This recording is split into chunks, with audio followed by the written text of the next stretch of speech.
Selamat pagi Bapak Ibu guru sekalian dan juga anak-anakku sekalian. Pagi ini kita akan mengikuti upacara bendera dalam rangka memperingati Hari Pahlawan. Untuk itu kepada seluruh peserta upacara, Bapak Ibu guru dan juga para siswa sekalian diharapkan supaya bisa mengikuti upacara dengan hikmat. Kepada bendera merah putih, hormat, gerak, tegak, gerak.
Pancasila.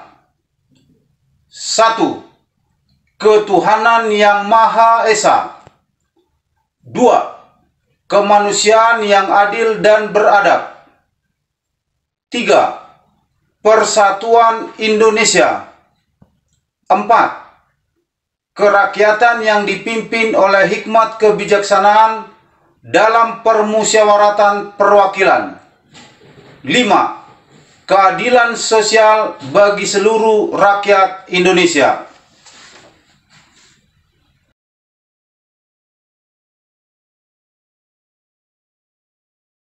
Shalom semuanya, selamat pagi dan salam sejahtera untuk kita. Pertama-tama saya mengucapkan terima kasih untuk Pak Hendro dan struktural yang sudah mempercayakan saya menjadi pembina pada upacara hari ini. Kemudian saya juga mengucapkan terima kasih kepada Bapak Ibu Dewan Guru dan staf kependidikan yang juga turut hadir dalam rangka memperingati Hari Pahlawan ini. Dan yang utama dan yang terutama, saya ucapkan terima kasih untuk para siswa-siswi SMAK 7 Penabur dari kelas 10, 11, 12 yang sudah juga ikut di dalam kegiatan upacara memperingati Hari Pahlawan. Hari Pahlawan yang kita peringati setiap tanggal 10 November 1945 itu tidak muncul tiba-tiba, ada proses sehingga 10 November setiap tahunnya diperingati sebagai Hari Pahlawan. Kalau kita flashback ke belakang, Hari Pahlawan itu ditandai dengan peristiwa pertempuran di kota Surabaya antara bangsa Indonesia yang diwakilkan oleh rakyat Surabaya melawan bangsa Inggris. Penyebabnya adalah keinginan bangsa Inggris untuk menghukum orang-orang Indonesia di Surabaya yang dianggap sebagai orang yang bertanggung jawab terhadap terbunuhnya pemimpin Inggris pada waktu itu. Akan tetapi di balik itu semua, ya, peristiwa 10 November adalah peristiwa di mana bangsa Indonesia mempertahankan kemerdekaannya yang sudah diraih di tanggal 17 Agustus 1945 terhadap segala sesuatu usaha-usaha dari bangsa asing yang ingin merongrong kemerdekaan itu sendiri. Jadi intinya peristiwa 10 November adalah peristiwa di mana bangsa Indonesia yang diwakilkan masyarakat Surabaya berkorban jiwa dan raga, bahu-membahu mempertahankan Surabaya dari rongrongan bangsa asing dan keinginan bangsa asing untuk menguasai. Ketika kita bicara pahlawan, tentu saja para siswa-siswi yang sangat kami banggakan ini memiliki tolak ukur pahlawan sendiri. Ada yang memiliki role model kepahlawanan seperti mungkin tokoh-tokoh kartun, ya, atau mungkin ada yang memiliki role model kepahlawanannya berupa orang di sekitarnya, ayah, ibu, ya kan, saudara. Atau mungkin ada di antara kita yang seperti Bapak memiliki role model, yaitu Tuhan kita Yesus Kristus. Tentu saja ada hal-hal tertentu yang kita lihat dari tokoh-tokoh tersebut, sehingga tokoh-tokoh tersebut kita jadikan panutan kita, dan kita sering sebutkan bahwa mereka adalah pahlawan kita. Nah, sebelum kita lebih jauh, kita mau lihat dulu, apa itu pahlawan dan apa itu kepahlawanan. Menurut Kamus Besar Bahasa Indonesia, pahlawan adalah orang yang menonjol keberaniannya, kegigihannya, dan pengorbanannya. Sedangkan kepahlawanan itu sendiri adalah sifat seseorang yang rela berkorban, rela membela kebenaran, dan juga memiliki jiwa kesatria. Jiwa kesatria di sini bisa berupa kemampuan kita untuk mengakui kekalahan, menerima kekalahan, ataupun menerima konsekuensi dari setiap kesalahan yang kita punya. Jiwa kesatria ada di sana pengertiannya. Nah, ketika kita tadi berbicara tentang tokoh-tokoh yang menjadi role model kita, yang kita sebut sebagai pahlawan kita, tentu saja kita mau melihat, ya, apa sih kriteria dari seseorang sehingga seseorang itu bisa disebut pahlawan. Tadi Bapak sudah ulas bahwa menurut Kamus Besar Bahasa Indonesia, pahlawan adalah orang yang menonjol keberaniannya dalam membela kebenaran, orang yang rela berkorban demi orang lain, dan orang yang memiliki sifat kesatria. Dan itu semua dimiliki oleh masyarakat Surabaya di tahun 1945, 75 tahun yang lalu. Peristiwa pertempuran di Surabaya antara masyarakat Surabaya melawan bangsa Inggris dengan semua persenjataan modernnya adalah peristiwa yang begitu besar dalam sejarah bangsa Indonesia, sehingga pemerintah menetapkannya menjadi Hari Pahlawan. Tanggal 10 November 1945 ditetapkan secara resmi oleh pemerintah sebagai Hari Pahlawan. Nilai-nilai apa yang kita bisa miliki? Nilai-nilai apa yang kita bisa ambil? Nilai-nilai apa yang bisa kita kembangkan dari peristiwa 10 November 1945? Tentu saja nilai-nilai kepahlawanan. Nilai kepahlawanan apa yang kita bisa terapkan dalam kehidupan kita sehari-hari, terutama di masa pandemi sekarang? Nilai yang pertama adalah rela berkorban. Yang kedua adalah keberanian untuk membela kebenaran. Dan yang ketiga adalah memiliki jiwa kesatria.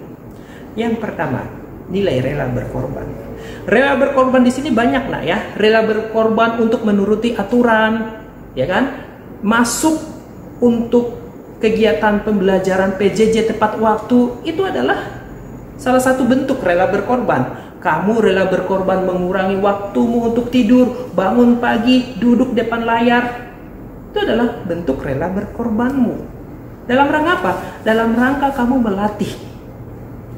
melatih dirimu, karena kamu juga harus menjadi pahlawan bagi generasi selanjutnya.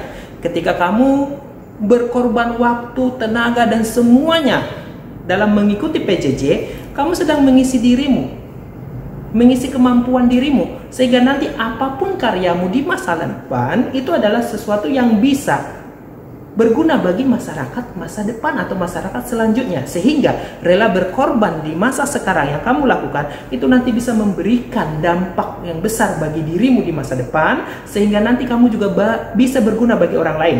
Ketika kamu berguna bagi orang lain, maka kamu sudah merupakan orang yang memiliki jiwa pahlawan. Yang pertama adalah rela berkorban. Yang kedua adalah keberanian untuk mengungkapkan, ya, keberanian untuk membela kebenaran. Di dalam PJJ sekarang, kita tidak bisa menutup kemungkinan. Kita punya kesempatan yang besar, ya. Kita bisa mengungkapkan berbagai hal ya, berbagai hal. Kita bisa mengungkapkan berbagai hal. Tapi pertanyaannya, apakah yang kita ungkapkan itu adalah kebenaran? Gede ya. Keberanian mengungkapkan kebenaran adalah sesuatu yang harus kita miliki sebagai bentuk aplikasi daripada nilai-nilai kepahlawanan. Pak, bagaimana Pak mengungkapkan kebenaran? Mengungkapkan kebenaran yang Bapak maksud di sini adalah ketika misalkan ada temanmu yang kamu tahu, misalkan ya, ada temanmu yang kamu tahu mungkin tidak menjalankan kegiatan pembelajaran dengan baik, dengan semestinya, dengan sesuai dengan aturan yang ada. Kamu harus memiliki jiwa keberanian untuk mengungkapkan kepada gurumu bahwa peristiwa atau kondisinya seperti ini. Ingat nak, ketika kamu memiliki keberanian untuk mengungkapkan kebenaran sesuatu yang kamu ketahui, secara tidak langsung juga kamu menyelamatkan temanmu. Ketika temanmu mungkin melakukan hal-hal yang tidak sesuai dengan aturan dan kamu berani mengungkapkannya, di satu sisi kamu sudah menyelamatkan dia dan kamu sudah bisa jadi pahlawan bagi dia.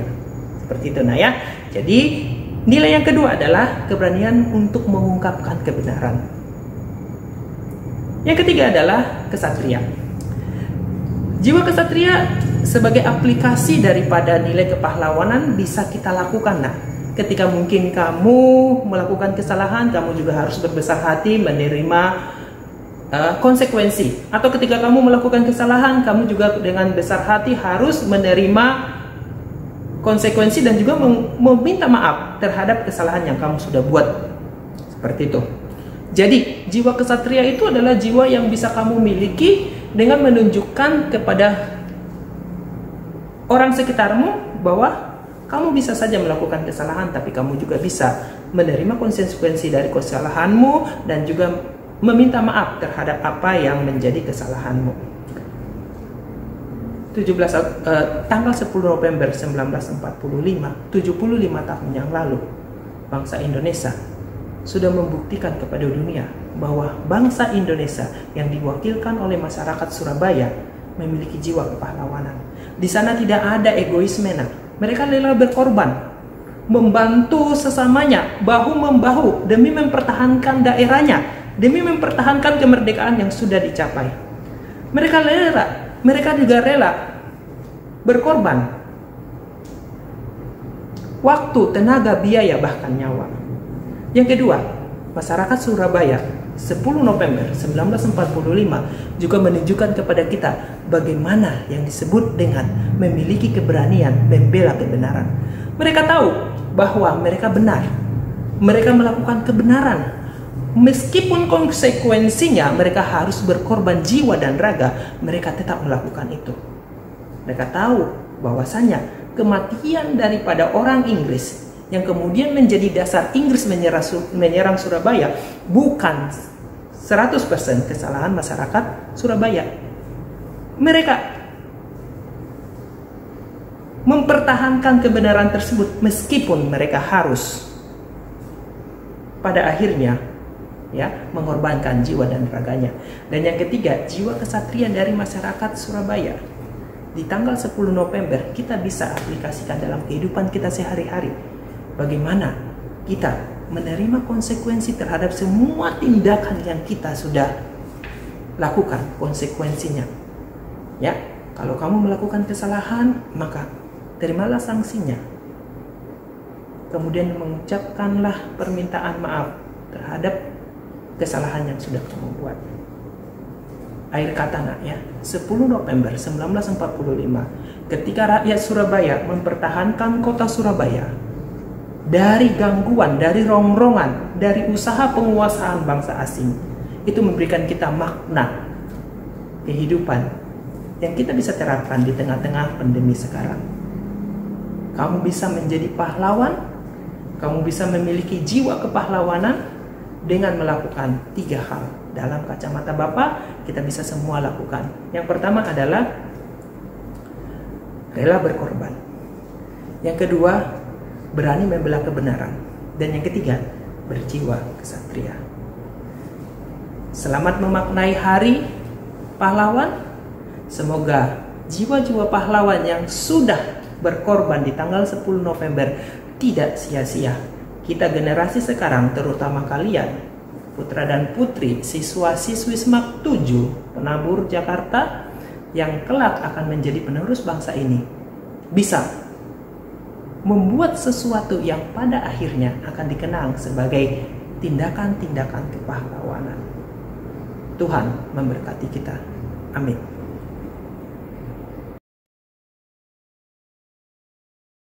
Janji siswa BPK Penabur Jakarta.